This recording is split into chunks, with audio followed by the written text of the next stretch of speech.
Hey everyone. I'm going to do number 59, Journal 59. Saturday, August 12th, 2023, social media, Safeway, and ice sculptures. Hi everyone. People occasionally ask why I post my journals here on my own website, as opposed to the common places. Why not post your journal somewhere normal? Like Instagram or MySpace or Friendster. Why post them on a platform that's miles away from any reasonably trafficked website like Friendster? If I don't feel like explaining my reasons, I might say, I hate going to Safeway, or I've never been into ice sculptures. People don't know how to respond to those, so the conversation usually ends. Other times, I say, I care too much about my writing to do that. And the conversation doesn't end. Instead, if you really cared about your writing, you'd post it where everyone can see it. Maybe you're right, I say, while a tragic dialogue plays out in my head. Do you have any kids? My imagination asks. A daughter, Ruth. She's my whole world now. She had a little brother, Reuben, but only for a month and a half. My gosh, I'm so sorry. I don't know what to say. It's okay. He had Neptune pox. I guess God just needed another angel. I can't imagine how you must feel. Did you record Reuben's funeral and upload it to TikTok? Because if you cared about him, you would have posted it where everyone can see it. Obviously, I would never say that to anyone, nor do I know a Ruth. And the only Reuben I know worked at a pretzel kiosk for a really long time before getting hired at Costco. He's very much alive. I'm just concocting a tale of grief to illustrate the absurdity of social networking being a destination where anything meaningful exists. Real grief, real joy, real emotions of any kind.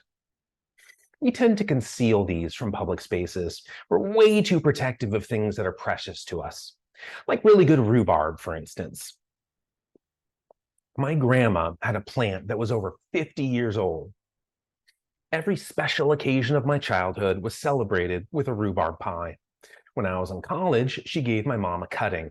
Where are you going to plant it? I asked. Somewhere public where dogs and drunkards can pee all over it, she didn't respond. On special occasions today, my wife and I make keto rhubarb pies. It's complicated, but the only unpleasant part is tracking down the ingredients. During a recent trip to Safeway, I asked an employee if he could help me find something. He kept his headphones on, shrugged, and told me to ask someone else. I approached another employee who was also wearing headphones. Excuse me, I said, and waited for him to turn around. He didn't. He just kept sorting the bean sprouts. Excuse me, I said a little bit louder. May I get your help finding something? Ask customer service. He snapped in the direction of the sprouts. Will you please point me in the direction of customer service? He finally turned around and yelled, at the customer service desk. His decibels rivaled a Megadeth concert, and his arm gestures likened him to a mosh pit berserker. I stared silently for a few seconds, then left. On the way out, I found the customer service desk. It was closed. I wonder what his Facebook page looks like, I said to Marie, who was there with me. I bet he's smiling at every picture, pretending to be happy, I said. Then Marie added, except he's really into conspiracy theories too. There was no way to verify our hypotheses, so we looked up that Safeway's website instead. It was filled with tender pictures. One of them was of a florist and a customer holding a flower bouquet together, gazing into each other's eyes, smiling like newlyweds. The dishonesty of that image somehow felt uglier than the bean sprout incident, which is why I avoid social networking. It's the world's largest museum of bogus advertising and shallow correspondence. If the Facebook cartel informs people that it's my birthday, HBD will be graffitied all over my page by distant acquaintances. If conversation can be thought of as a social nutrition, that's just empty calories, like a pretzel from Annie Ann's. For me to partake, it has to be more nourishing, like a homemade rhubarb pie on my BD. But even the best posts on social networking sites are just ice sculptures. They aren't built to last. If you inspect them closely, they aren't particularly impressive. If you want to see real art or even genuine effort, you have to look somewhere else, which is why I post these journals miles away from any reasonably trafficked website like Friendster. Okay, so I post these here, right, on YouTube, where anyone could be, watching this. And that's social networking, I think. I count it social networking or social media or whatever. But I wrote them for like coming up on 2 years before, maybe a year and a half, something like that, before I posted my first one, like loaned my first one to YouTube. So they're on my site too. Also, when we were at Safeway, my dad was there. It was one huge block of pros. How am I going to fit this in there? It was my dad, Marie, and me. And I'm the one who was asking the employee. We were up in Oregon at the time. And then Maria and my dad were like spectators for what was almost like a sporting event. And then like afterward, like, I don't know, maybe we should just go. And my dad's like, no, let's walk by the really angry guy a ton of times. I just want to see what he does. And so we did that. But then Marie and I went and looked up the Safeway, right? I mentioned that in the journal. We went and looked at the Safeway, and I have pictures. I don't feel like browsing the website and whatever. But I'm going to share some pictures with you. All right, so here's the first one. Hungry to help. These are screenshots of this particular Safeway. I'm sure they're like corporate, national pictures as opposed to local. I don't think these are the employees at the local store, or that they're probably just like models and not employees at all or something. Maybe, I don't know.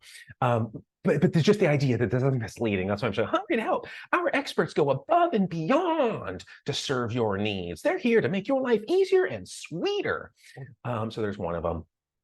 And then here's a text one. You can tell what Safeway is. Maybe I should, and you can actually tell when I went to that particular Safeway when this incident occurred. But visit your neighborhood Safeway for a convenient and friendly grocery experience, right, with the exclamation point on it. And then that experience accompanies you home, as evidenced by this picture with even the food is excited because it came from Safeway. And then when like you're done shopping and someone takes your bag out to your car for you, look how happy these people are. Like, I would like volunteer to be nowhere but here. This is where I want to be, is loading, groceries into, I would love to have that person as an employee anywhere, really. And okay, so let's get into the pharmacy. The kids love it too. This is like Disneyland for the kids. When they go, get needles in their arms and stuff, they love it. And we're still in the pharmacy. Have you ever seen a pharmacist so happy, so delighted to be, sorting pills? All right, here's another pharmacist. I'm assuming these are pharmacists, employees of some kind in the pharmacy, delighted, right, to be there. Another pharmacist. We got a lot of these. Right, here's the pills and you're really unhappy, but man, I'm happy enough for the both of us. I've just never seen that pharmacist, that countenance or whatever in a pharmacist before. I wish pharmacies, that would be nice if pharmacies were like that. I've been to a lot of pharmacies and picked up a lot of pills, and I've never encountered this person, any of these people. Look, I don't know that I've ever been that happy in life. Look how delighted that person is, and they're at work at a pharmacy. At a Safeway, apparently.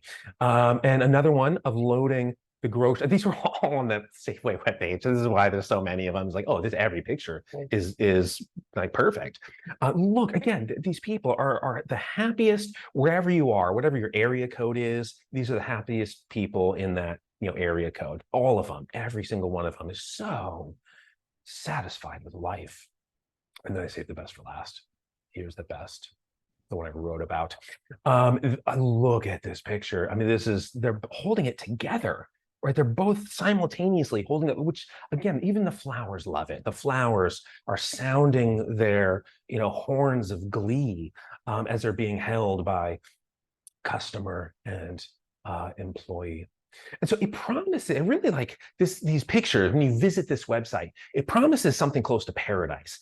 And then I show up at the Safeway with Marie and my dad. And like, I just get yelled at by like a conspiracy theorist who's like coming off a meth high or whatever. And so the experience I have is just not what is expected. And that's the issue that I have with social networking. What this whole thing is about is that whenever I visit a social network, they're just like these enormous depositories of fibs and little plagiarisms for people to appear smart or funny or like, living an enviable life or whatever. And, as soon as they're off camera, they're like scamming people or they're crying immediately or we're like, why the tears? I posted a sign.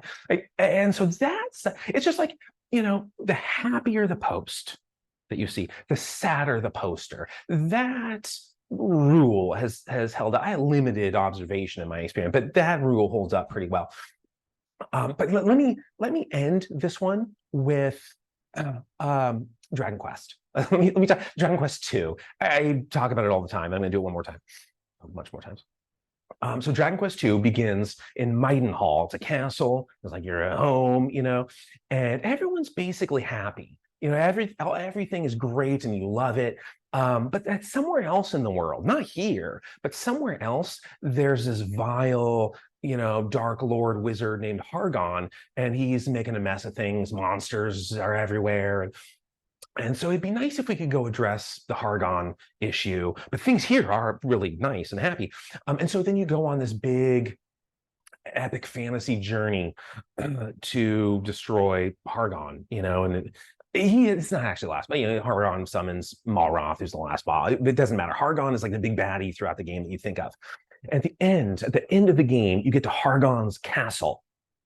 Walk in, you take like one step in, and you get to look around.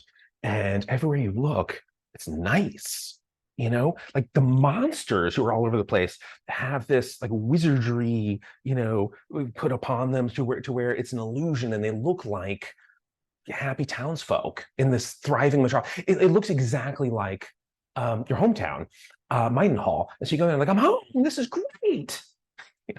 Like, no, you're in Hargon's evil castle with like evil sorcery all over it. That's what it is. And that's what social networking is to me. It's a bunch of often sad, sometimes like horrible monster humans pretending to be like living my best life or whatever. And that, I just don't like the dishonesty. If you go to this zoo, like I don't know, like a state zoo, I'm not ending with Dragon Quest, I'm now ending with a zoo, and look at the like panda, and the, I don't know, lion and polar bear and ostrich or whatever. They're not like bouncing off the walls, leaping all over, wagging their tails, in like glee. But they're miserable. I mean, they're like living my worst life is what the animals are doing, and it shows. Like they're not hiding it. They appear to be exactly as sad as they are, and there's dignity in that. It's honest. There's dignity, and that dignity, I think, is what's missing. The honesty from social media. So that's sort of why I avoid it. Someday I'll return. I'll return someday. This is not that day, and I'll end there. I hope your grocery experiences are, some of mine are good, and I hope yours are as good as my best. That's what I hope. All right. And I hope your your zoo experiences are good too, and your home pets are not unhappy. Bye, everyone. I'll see you soon.